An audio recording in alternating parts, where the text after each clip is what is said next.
What does a woman do when the whole world wants to claim her, and the desert is the only place left where she can breathe? The Arizona sun beat down on Isabella Rose as the stagecoach rattled across the cracked earth.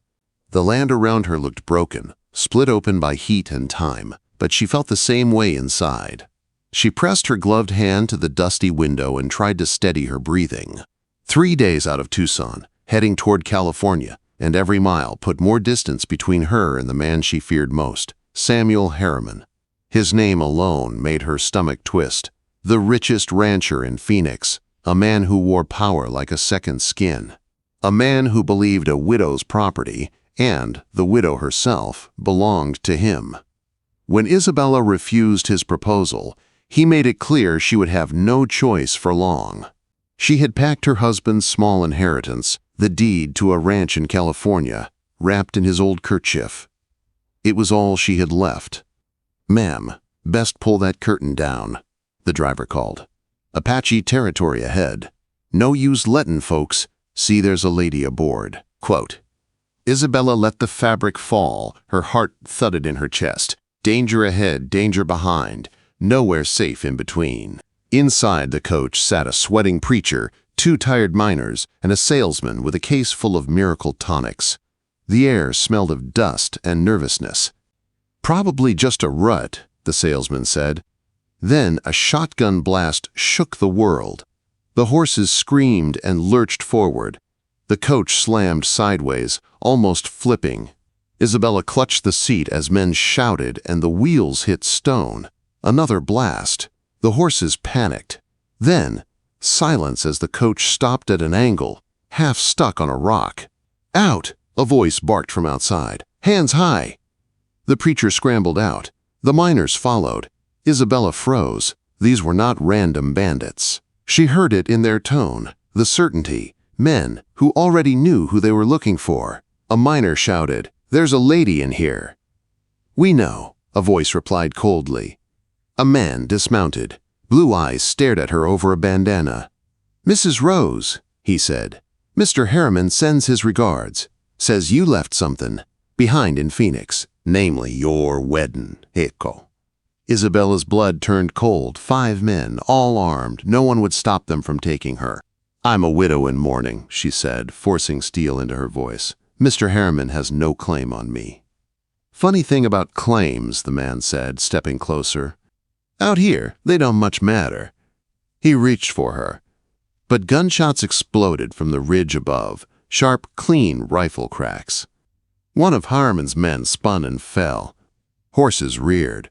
The bandits shouted, firing wild at the rocks. "Apache!" someone yelled.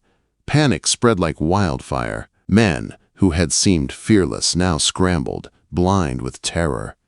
Isabella didn't wait. She grabbed her travel bag, threw open the other door, and ran straight into the maze of red rocks. She didn't look back. The desert tried to stop her. Her long dress tore on thorns and jagged stone. The sun burned her skin. Her chest ached with every breath. The corset she wore felt like it would crush her ribs. But she kept running until the gunfire faded into the hot, heavy silence.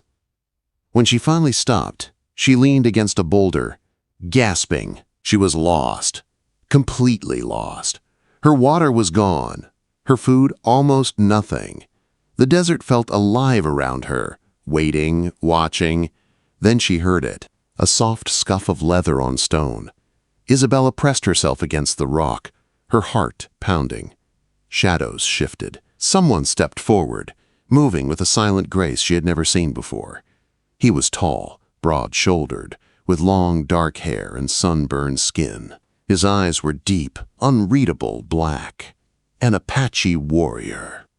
Blood stained his left side, soaking through a cavalry shirt that wasn't truly his. He swayed, catching himself on the wall. He spoke in Apache. She didn't understand. Then he tried Spanish. Then English. "White woman should not be here." "I had no choice," she whispered. He studied her. His wound was bleeding freely. His breathing was uneven. "You are hurt," Isabella said. He let out a rough breath, almost a laugh. "White men's bullets burn like white men's whiskey." She opened her bag with shaking hands. Her husband's kerchief was wrapped around the deed, but she pulled it out anyway. "Let me help," she said. The warrior watched her, weighing truth against danger.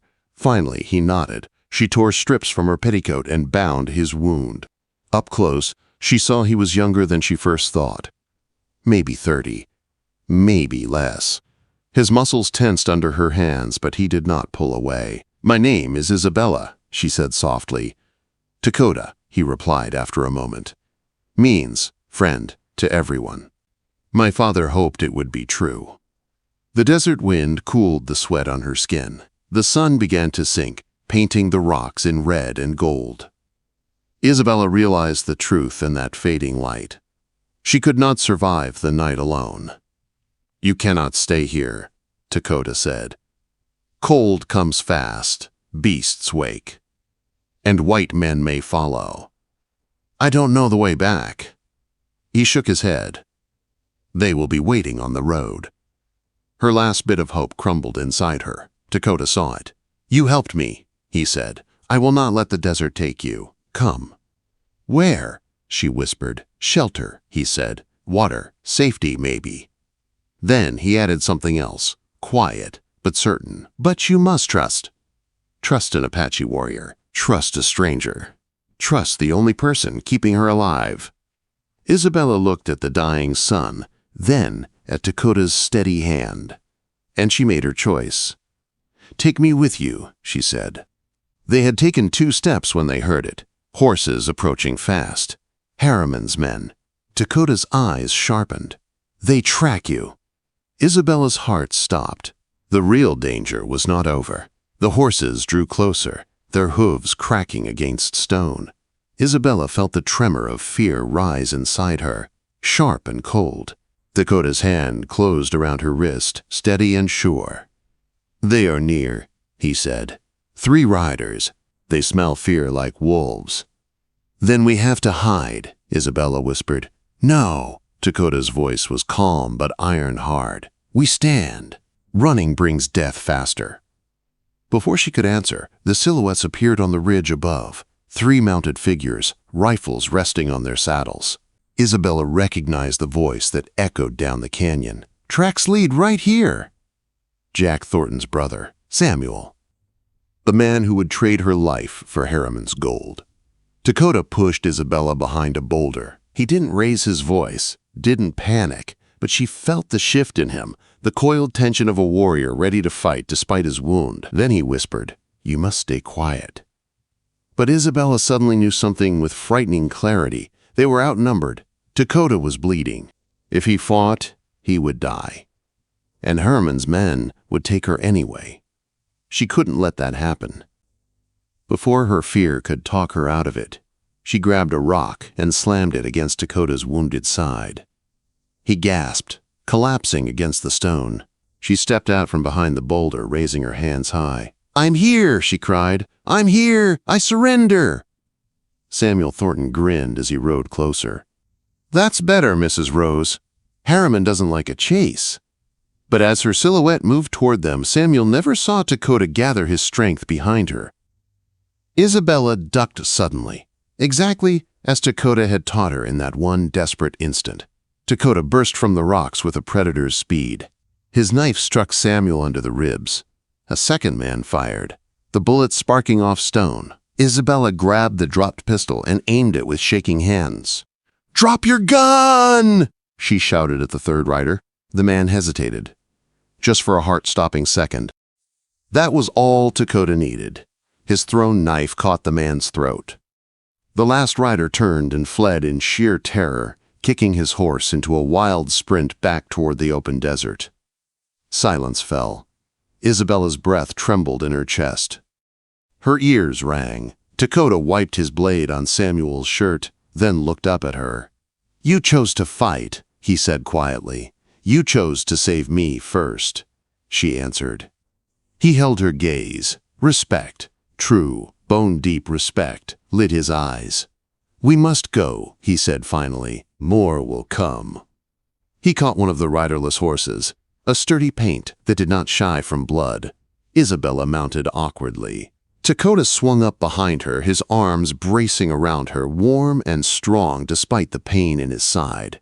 His chest pressed against her back, his breath ragged in her ear. "Hold tight," he murmured. "Night comes fast." They rode hard into the thickening twilight, deeper into Apache land. The wind cooled their sweat. The desert turned from gold to violet. Stars began to appear. But then Isabella heard something that froze her heart, not behind them, but ahead. A chorus of war cries, rising and falling across the canyon walls. "Takoda," she whispered. "My people," he said. "They hunt tonight. Will they harm me? I do not know." They crested a ridge and saw them. 5 Apache warriors on horseback, painted for war, rifles raised. They looked like shadows made flesh. Their eyes were sharp, merciless. One called out in Apache. Takoda answered, his voice steady but tense. Another warrior spoke. Isabella heard her own name in the strange, rhythmic syllables. Every eye turned to her.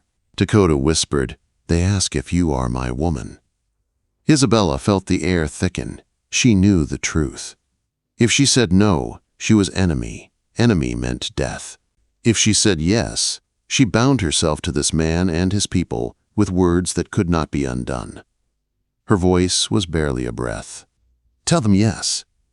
Takoda repeated her words in Apache. The warriors murmured. The leader rode closer. His gaze slid to Isabella's torn dress. He said something that made the others laugh. "What did he say?" Isabella whispered. Takoda's voice was tight. "He says a man who cannot keep his woman's dress whole cannot keep his woman safe." Heat rushed to Isabella's face. Not shame, but something fiercer. She reached down and tore the fabric herself, baring her shoulder to the cold night air. The warriors went silent. "Tell him," she said boldly. "I tore it myself, to show I choose who protects me." Takoda's eyes widened at her courage, but he translated. The war chief studied them. Then he gave a sharp nod and barked an order.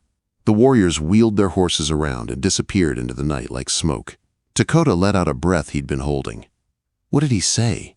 Isabella asked. Takoda stared at her, stunned by the woman before him. He said any white woman brave enough to tear her own dress and claim an Apache warrior deserves whatever fate she finds. His voice dropped lower, rougher. He also said, "I must take you to camp.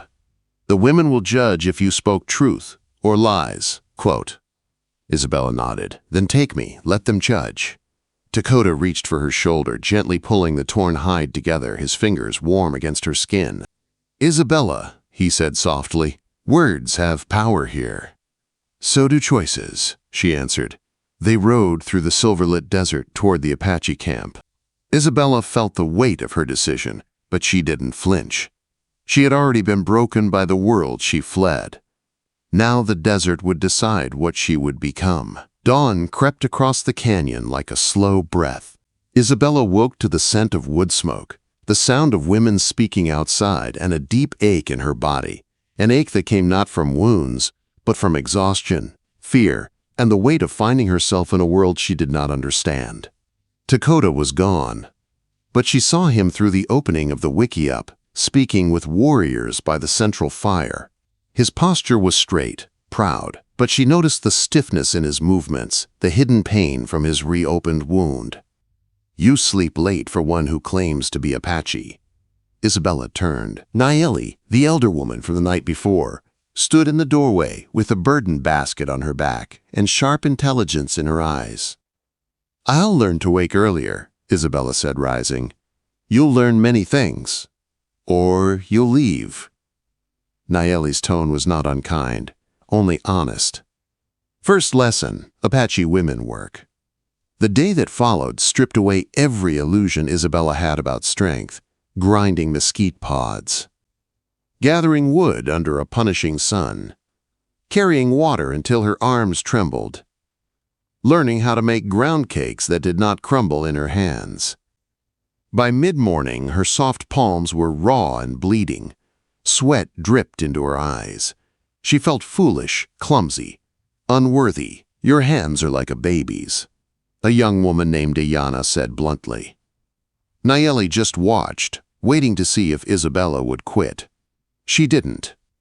When her breath grew ragged, she kept grinding.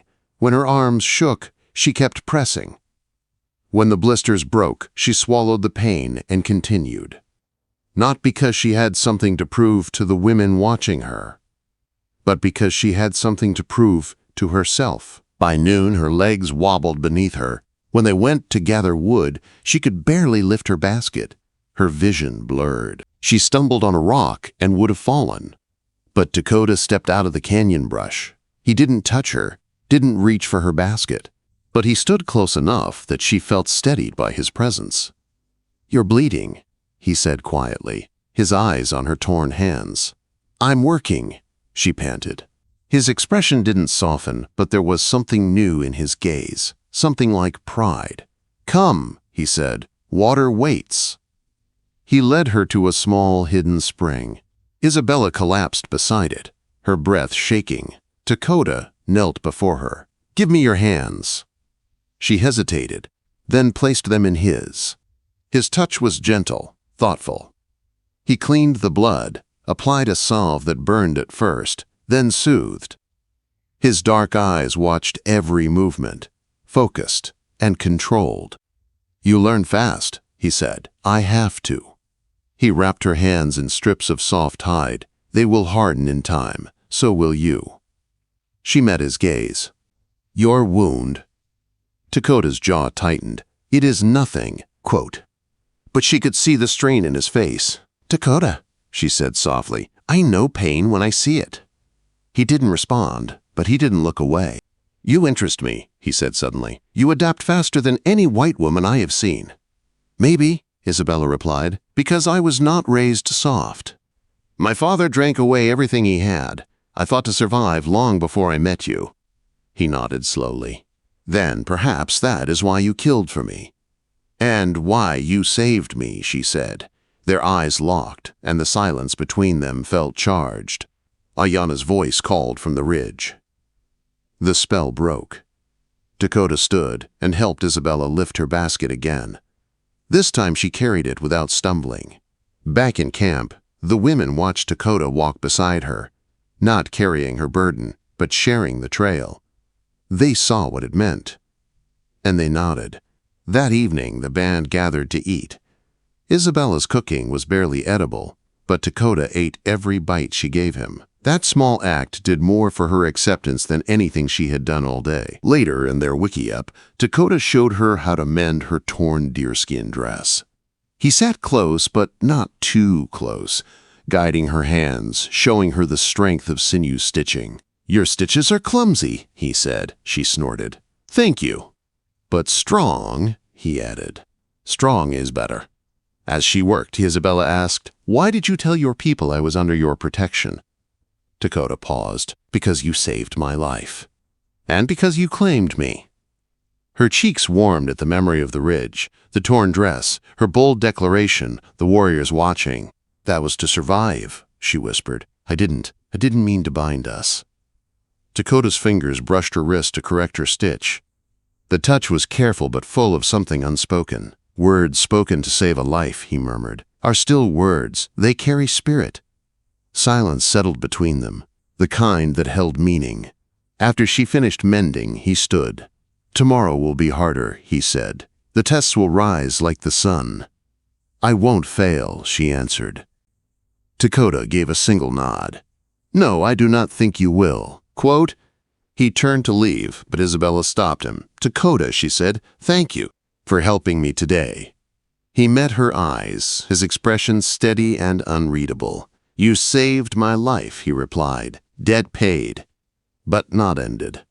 When he left, Isabella lay down on the blankets, her hands aching, her mind racing. She was not Apache. She did not belong here. And yet, in the dark, lying under a roof of woven willow and starlight, Isabella felt something she had not felt since her husband's death. Possibility, real possibility. A life she had never imagined. A life she had begun to build with calloused hands and stubborn courage. A life in which Takoda, quiet, fierce, wounded Takoda, was no longer just a stranger. he was becoming something else. Something dangerous, and necessary, and precious.